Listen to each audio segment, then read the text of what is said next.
sa school. I love you. I love you.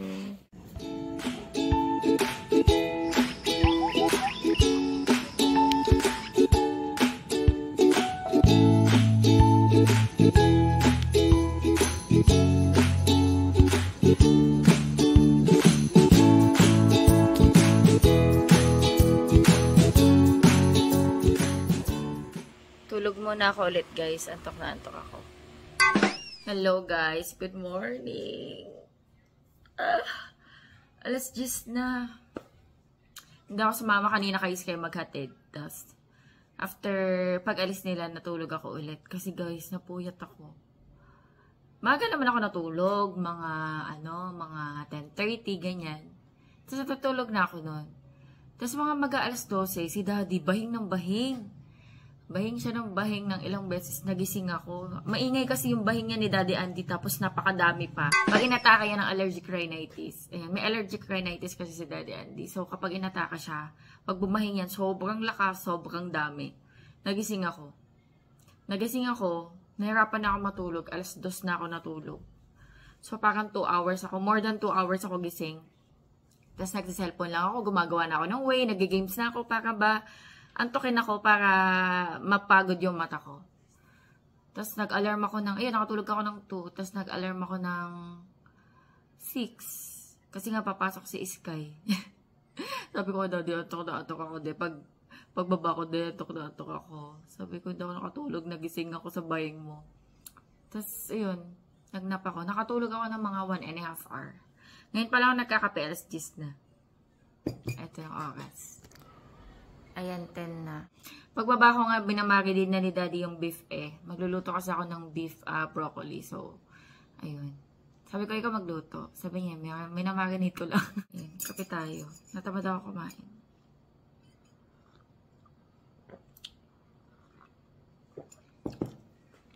Maganda lang ako, tinapay. Wala stick yan. Akala ko naman, balat na. May balat pa pala. Tignan mo hinati ni Daddy ng may balat pa. Nilagyan ko lang ng asin.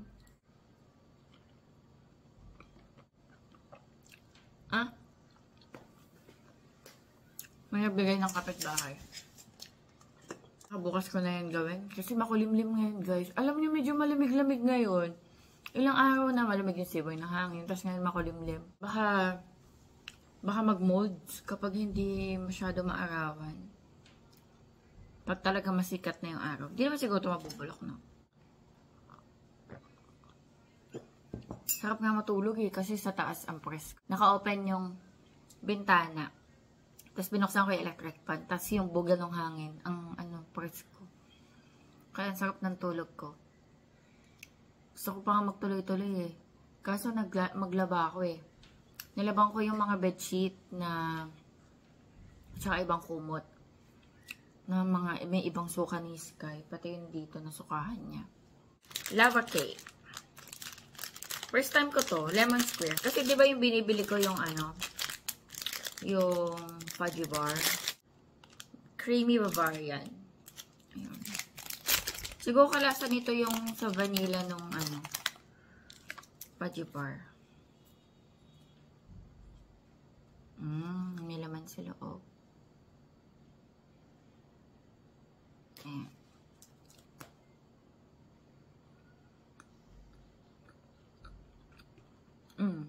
Parang kalasa lang din yung fudgy bar na vanilla. Luto tayo, guys. Ayan. Minarinate na ni Dad itong ating beef. Hindi ko alam kung saan niya ito minarinate. Parang harina yata or cornstarch na may toyo. Tapos salt and pepper, I think. Tsaka konting kalamansi. Parang 2 pirasong kalamansi yata.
And guys, pinapakulo ko yung baka para malambot talaga. Nakailang lagay ako ng tubig para hanggang mag-reduce yung sabaw.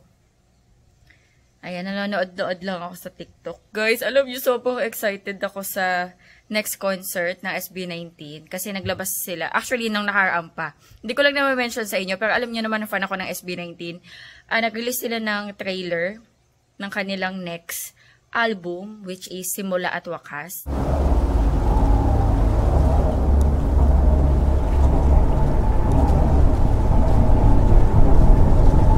And ano na yun, matik na yun, may concert na mangyayari kasi maglalabas sila ng mga bagong kanta, kick-off concert, tapos world tour, and then homecoming. So, I assume 3 concert yung aabangan naming mga 18. Kick-off, tingin ko si Dunkin, anniversary ulit, tapos homecoming. Ayan, sobrang excited ako kasi May 31 yung kick-off, and nung nakaraan, naglabas na nga sila ng trailer.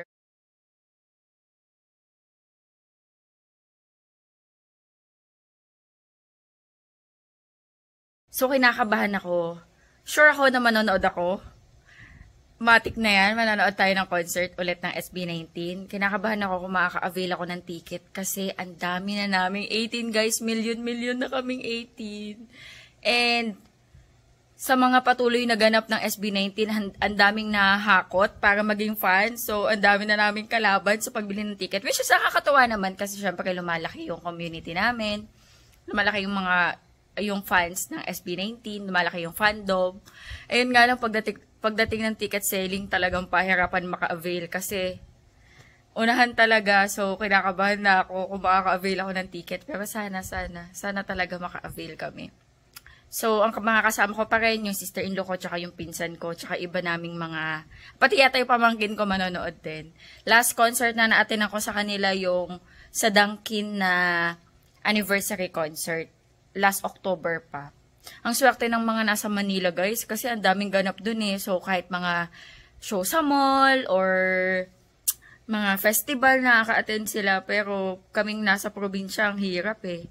So, ako, talagang nakaka-attend lang ako pag talagang full concert nila. Pero kapag mga event na, kunyari, madaming artist, tas kasama sila, hindi na ako pupunta kasi ang effort eh, nasa probinsya.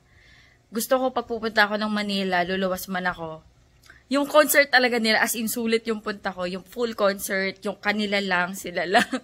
Pero wala namang masama na pumunta ng madaming artist. Syempre, support na lang din sa local artist natin. Pero kung nandun kayo sa Manila at malapit lang kayo, okay, go, push. Pero I'm speaking for myself na nandito sa probinsya, sa Bataan na mahirap lumuwas-luwas, puntahan lahat ng event nila, especially kung nasa Manila. Siguro kung sa Pampanga, baka pupunta pa ako. Yung malapit na lugar dito sa Bataan. So yun, excited na ako, guys. So mananood ulit tayo ng concert. Mananood ako ulit ng concert. Simula at Wakas. But it doesn't mean na ano na yon, na last na album na nila yon na concert.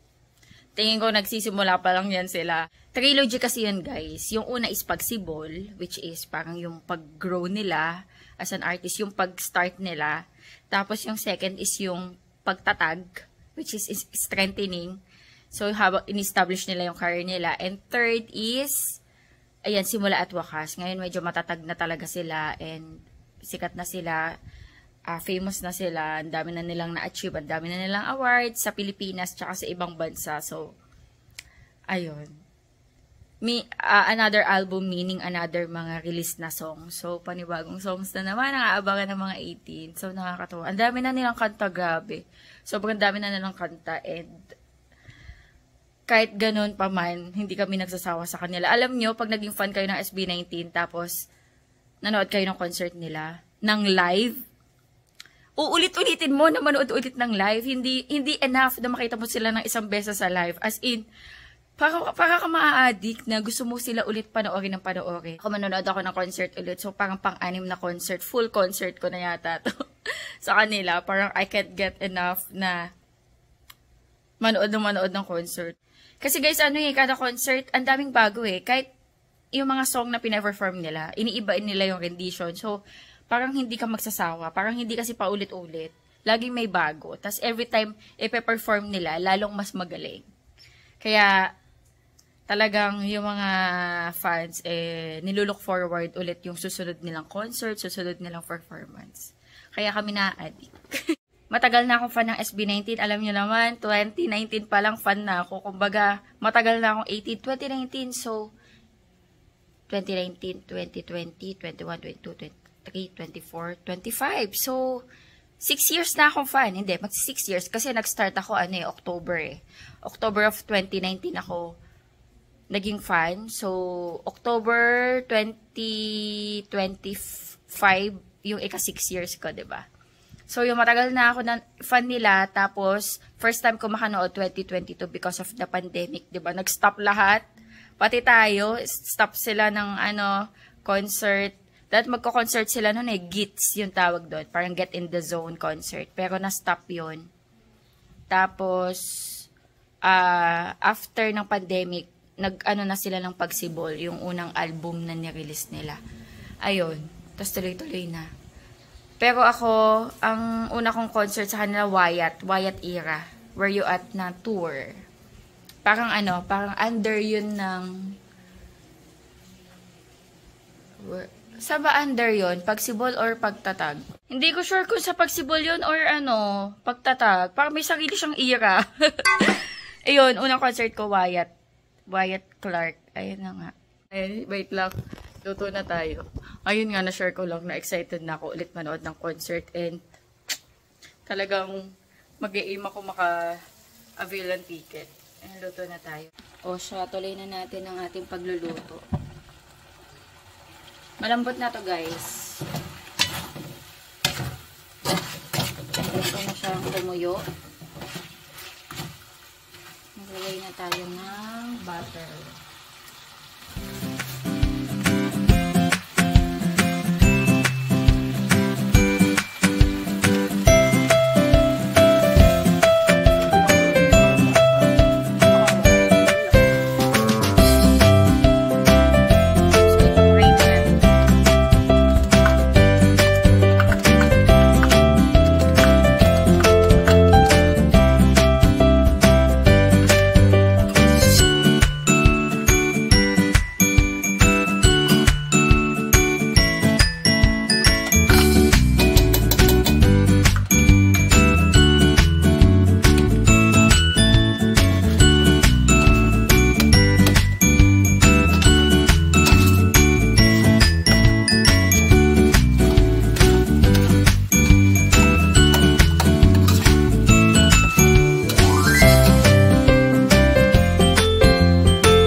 Broccoli hindi yan malambot. Gusto kasi namin ni Daddy crispy.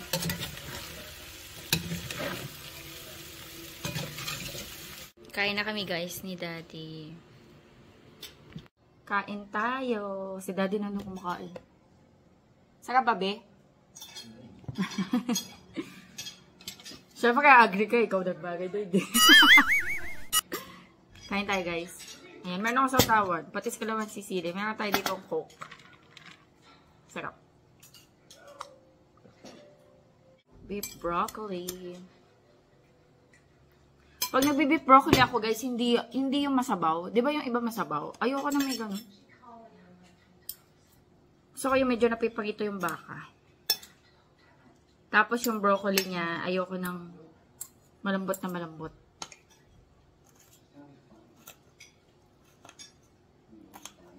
Sa bagay, kanya-kanya naman tayo ng luto. Sa akin lang ba? Prepared ko lang ba?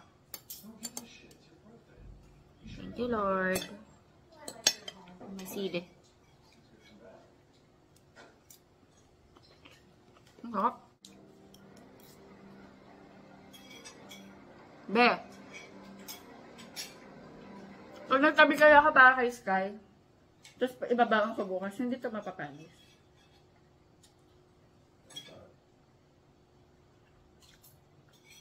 Hindi naman, no? Kasi maaga naman yung lunch nila, di ba? Saurang naman ako sa kanin. Bakit? Malasa. Nagdadahil ako. Baka makadami kang rice. Magdada ako sa rice, babe.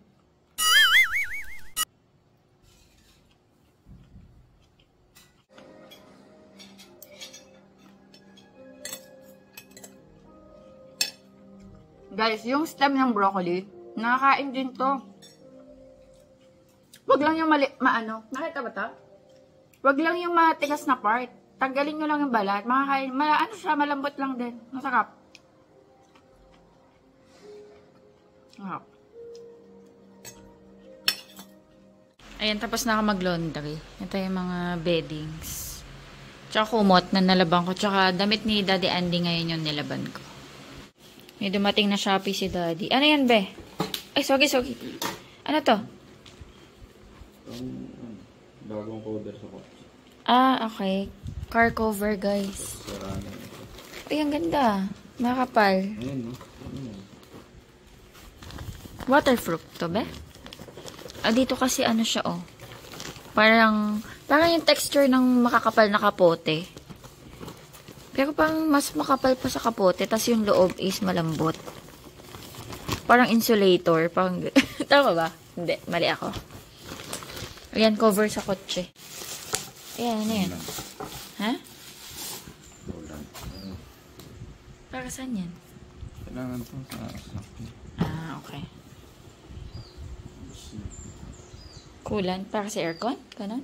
Hindi, parang hindi mag-overheat. Ah, parang hindi mag-overheat. Nakakita lang ako ng coolant para sa aircon.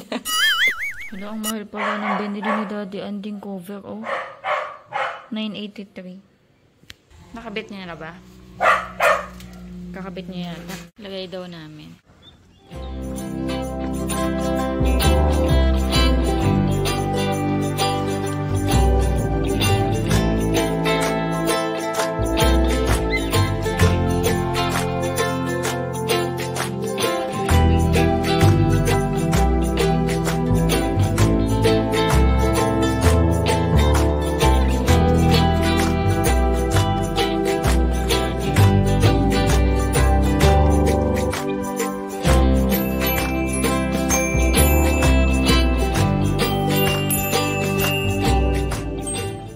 May zipper din dito, oh.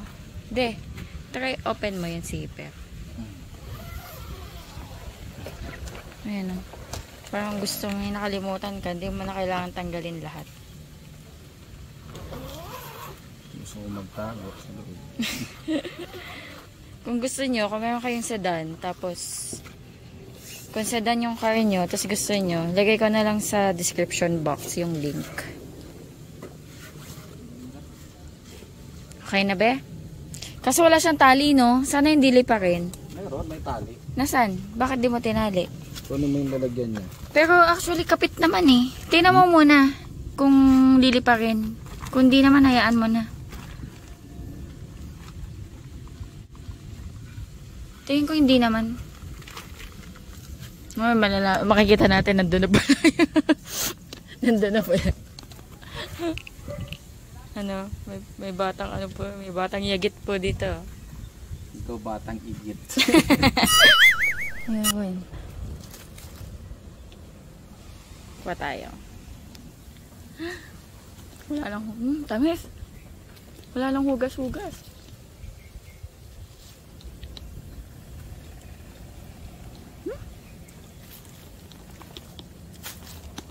Teka, kuha ko lalagyanan.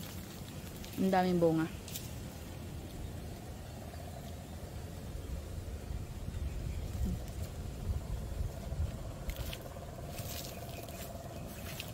Harap. Straight from the tree. Ang dami pang may hinog.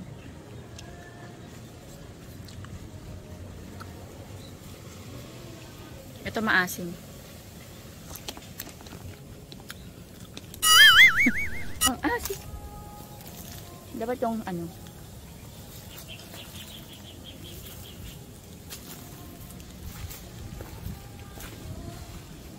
Wala lang hugas-hugas, sis. Umulan naman.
ganda oh. Gusto mo? Hindi ako makain. Hindi ka kumakain ng bayabas. Yung isang itim. Konti lang nakuha ko. Pero actually madaming bunga kasi nakangawit na ako. Nasa taas yung iba. Binuksan ko yung bayabas. Kainin ko sana. Yung nakuha ko dyan sa kapitbahay. Kaso may mga alaga.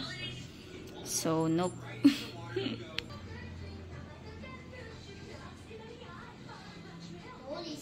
Ayun, meron. Gusto na daw mag-rice ni Sky. So, pakainin ko lang siya. Ayan. Meron siyang assignment, pero isa lang. So, mamaya na namin. Kain mo na si Sky. Sabi ni teacher, mag-eat ng vegetable. Ito corn beef. Diba sabi ni teacher, mag-eat ng vegetables? Mommy, I gonna eat myself. Kakainin mo sarili mo. Lumaw.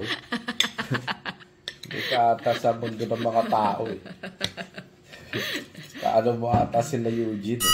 Siguro sabi niya, Sa mundo ng I'm gonna mga feed halimaw. myself. Mundo ka You pa should ng mga say, halimaw. you should say, I'm gonna feed myself. It's not, I'm gonna eat myself. Oh my gosh. Ano na? It's time for... Sleep. It's time for... Sleep. It's... Assignment Sleepy time. time. Ayan, assignment time muna kami.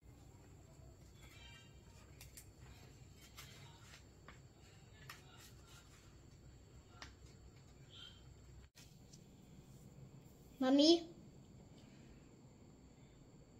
Oh, this is satisfying. Satisfying daw ko.